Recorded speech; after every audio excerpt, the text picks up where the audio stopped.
Hi, I'm Dr. Fernando Manocci, a cardiac surgeon, and for over 15 years my life has been spent in an operating room repairing hearts. But today I want to talk to you about something I see outside the operating room, something that deeply concerns me. It's a warning about a danger that hides in plain sight, probably in your own medicine cabinet. I've seen the devastating consequences of medications that a huge portion of the adult population takes, thinking they're as harmless as candy. They take them for pain, heartburn, or a common cold.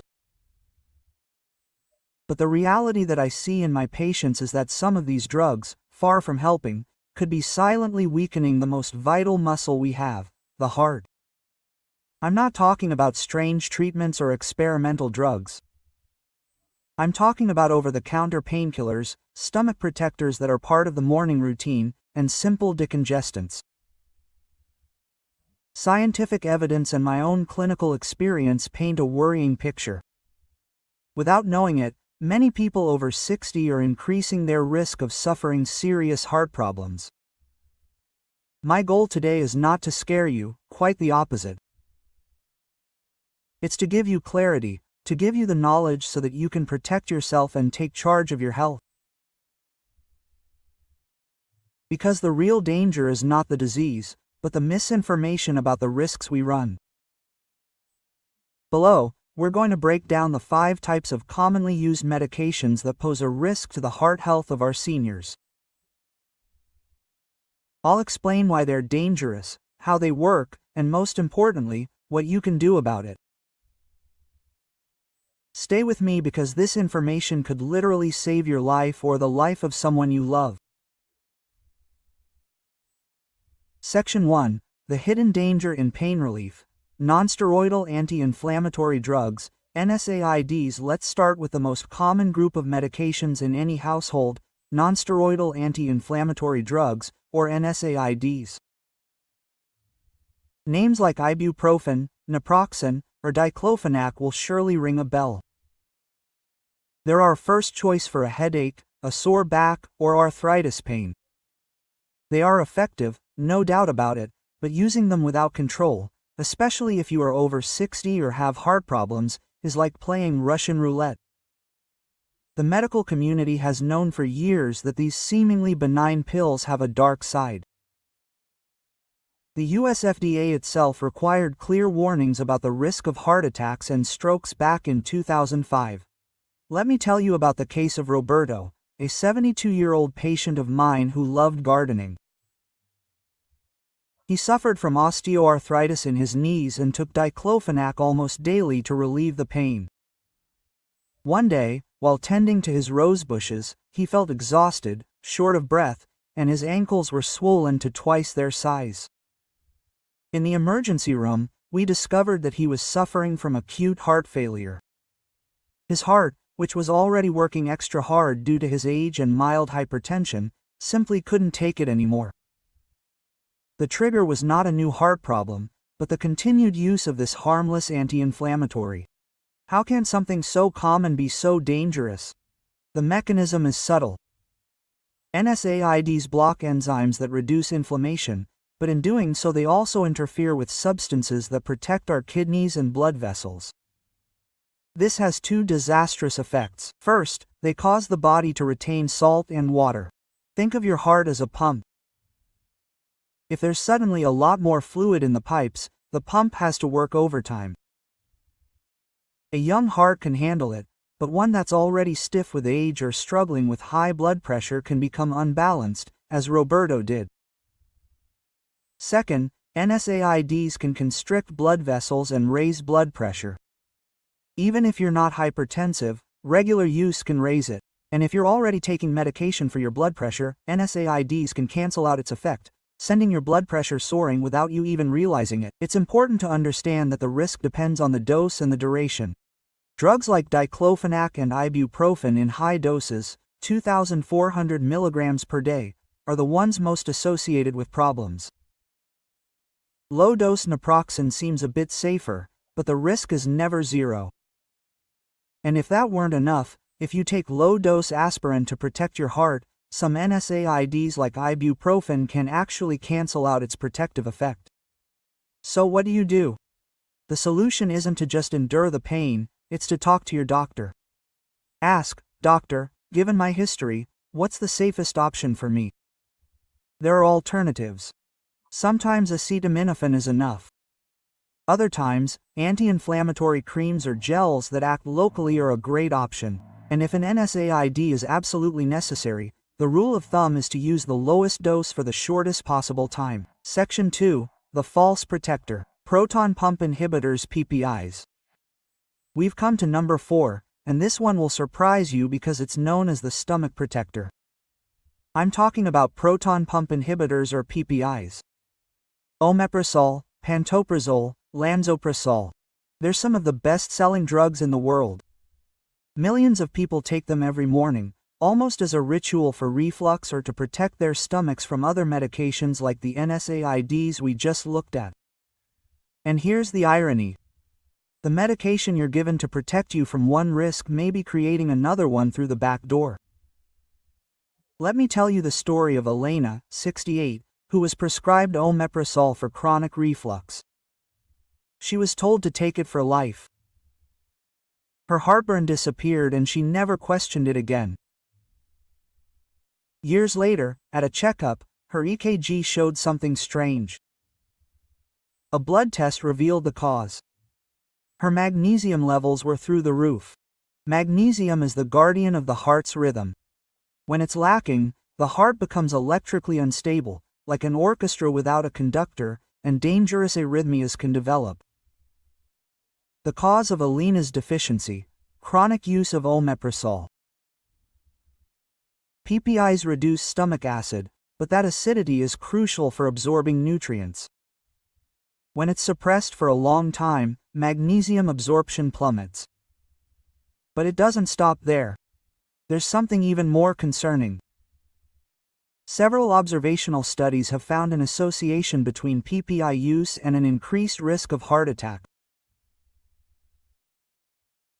One theory is that these drugs may reduce levels of nitric oxide, a molecule that keeps our blood vessels flexible. When it's lacking, the vessels stiffen, setting the stage for a heart attack. The causal relationship is still debated, but the association is concerning. In addition, omeprazole can interfere with life-saving medications such as clopidogrel, an antiplatelet drug given after a heart attack. It can make this protective drug less effective, leaving the patient unprotected. The problem is that these drugs have become commonplace. They were created for short courses of 4 to 8 weeks, but they have become a permanent solution for problems that could often be managed with lifestyle changes. If you've been taking a PPI for months or years, don't stop taking it cold turkey. Talk to your doctor. Ask, "Do I really need this long term? Can we lower the dose? Are there alternatives?" Quote. And if you must take it chronically, it's essential that your doctor check your magnesium levels periodically. Before we move on to the following medications, which include some for simple colds, I want to pause for a moment. If you found what you've heard so far helpful, I have 2 very simple requests of you. First, please subscribe to this channel. My mission is to provide clear, no-nonsense health information so that you can make the best decisions. Second, and perhaps most importantly, please share this video. Think of your parents, your grandparents, your friends. One simple click can start a conversation that could actually save a life. Thank you for your support. Let's move on to number 3, one that almost all of us have at home. Section 3, the danger of a simple cold. Oral decongestants. We've come to number 3. Oral decongestants for colds. The ones with pseudoephedrine or phenylephrine are the magic bullet for that stuffy nose that won't let you rest. But that's it. Magic bullets can come at a high cost to your heart, especially if you already have high blood pressure or heart disease. Marta, a 75-year-old retired teacher, caught a bad cold. To help herself breathe, she bought a popular cold medicine with pseudoephedrine from the pharmacy. On the second day, she began to feel like her heart was beating out of her chest, along with dizziness and a terrible headache. Her son took her to the hospital. Her blood pressure was skyrocketing and she had an irregular heartbeat. This decongestant had put her on edge. Why is this happening? Pseudoephedrine and phenylephrine are vasoconstrictors. Their job is to narrow the blood vessels. In the nose, it's great because it reduces inflammation and allows you to breathe. But the drug doesn't just work in the nose. It travels throughout the body, narrowing blood vessels everywhere. This has two consequences. First, by narrowing the arteries, the heart has to pump against much greater resistance. It's like trying to force water through a constricted hose. The pressure skyrockets. This can lead to a dangerous spike in hypertension. Second, they are stimulants. They make your heart beat faster and more irregularly. If you already have a sensitive heart, this extra stimulation can throw it off kilter. Recently, European agencies have put pseudoephedrine in the spotlight again because of its links to rare but serious syndromes involving narrowing of the blood vessels in the brain. This just goes to show how powerful its effect is throughout the body. The big danger with these drugs is that they are sold over the counter. People buy them without reading the fine print or thinking about the risks. If you are over 60, and especially if you suffer from high blood pressure or any heart problems, avoid them. There are much safer alternatives. Saline water sprays, humidifiers, or nasal sprays with corticosteroids that act only locally. Don't let relief for your nose become an emergency for your heart. Section 4. The mind-heart connection. Certain older antidepressants. Let's come to number 2, a sensitive but vital topic, mental health. I'm talking about a class of antidepressants that are older, but they are also very effective, are still used, sometimes for depression and sometimes for chronic pain. Tricyclic antidepressants, names like amitriptyline or imipramine. Depression itself is a risk factor for heart disease. That's why treating it is crucial. But how we treat it matters, and does these drugs be dangerous to an older person's heart? Francisco, 78, suffered from terrible pain in his feet due to his diabetes. His doctor prescribed him a low dose of amitriptyline. It helped with the pain, but he began to feel dizzy every time he stood up. One day he fainted and fractured his hip. The amitriptyline was causing a sudden drop in blood pressure when he stood up and orthostatic pressure. But that's not the only risk. These drugs can also speed up the heart rate at rest, which puts constant stress on an aging heart. More worryingly, they can interfere with the heart's electrical system, slowing down its impulses. This is seen on the electrocardiogram and increases the risk of very dangerous ventricular arrhythmias that can cause sudden death. For all these reasons, tricyclics are no longer the first choice for treating depression in older adults. Today, we prefer newer, heart-safe antidepressants. However, they are still prescribed for neuropathic pain. If you or a loved one is taking one of these medications, it is essential to talk to your doctor. Have safer alternatives been tried? Blood pressure and heart rate are being monitored. Mental and physical health go hand in hand. You have to make sure that treatment for one is not harming the other.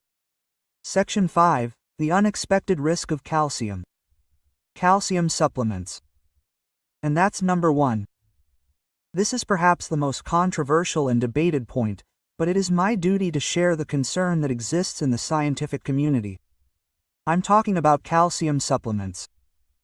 Yes, you heard that right, those pills that millions of people take every day to protect their bones from osteoporosis. For decades the message was clear. Take calcium for strong bones. But in recent years, more and more studies have questioned the safety of these supplements for the heart. Let me tell you about the case of Lucia, 70 years old. Concerned about osteoporosis, she began taking a high-dose calcium supplement on her own. Years later, she suffered a heart attack. She had no typical risk factors. She didn't smoke, and her cholesterol and blood pressure were fine. While investigating possible causes, her medical team focused on this daily supplement. The controversy is real and the evidence is not definitive, but the hypothesis worries us. The calcium we get from food, such as dairy products or vegetables, does not seem to be a problem. It is absorbed slowly and the body uses it well. The problem seems to arise with high, concentrated doses of supplements. Taking a pill creates an artificial spike in the blood calcium.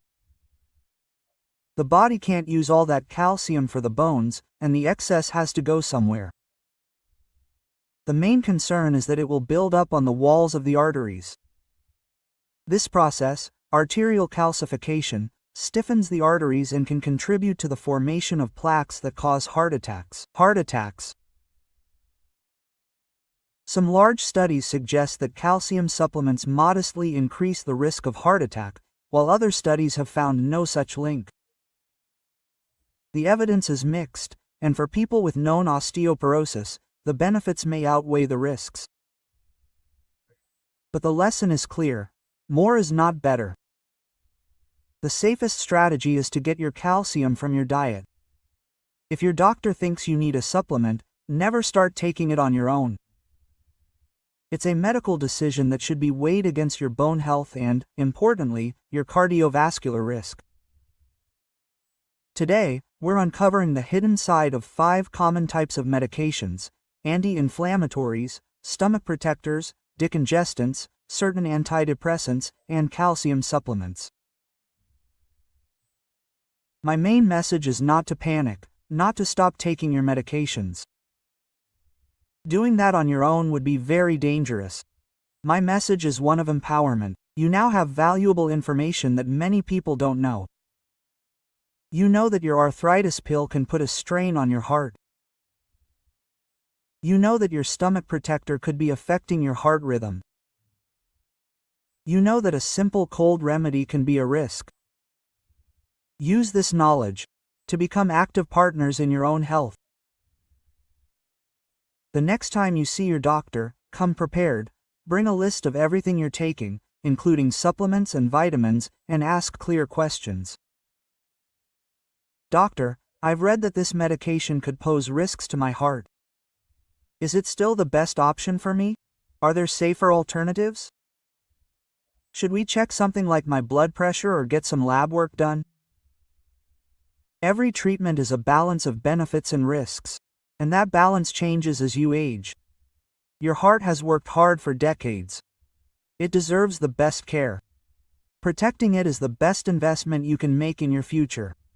Don't take any medication for granted, no matter how common. And now I have one last ask. Share your experiences in the comments. Did any of this surprise you? Your stories may help others. And always remember, talk to your doctor. That conversation is the most important step you can take today to protect your heart for tomorrow. Take good care of yourself.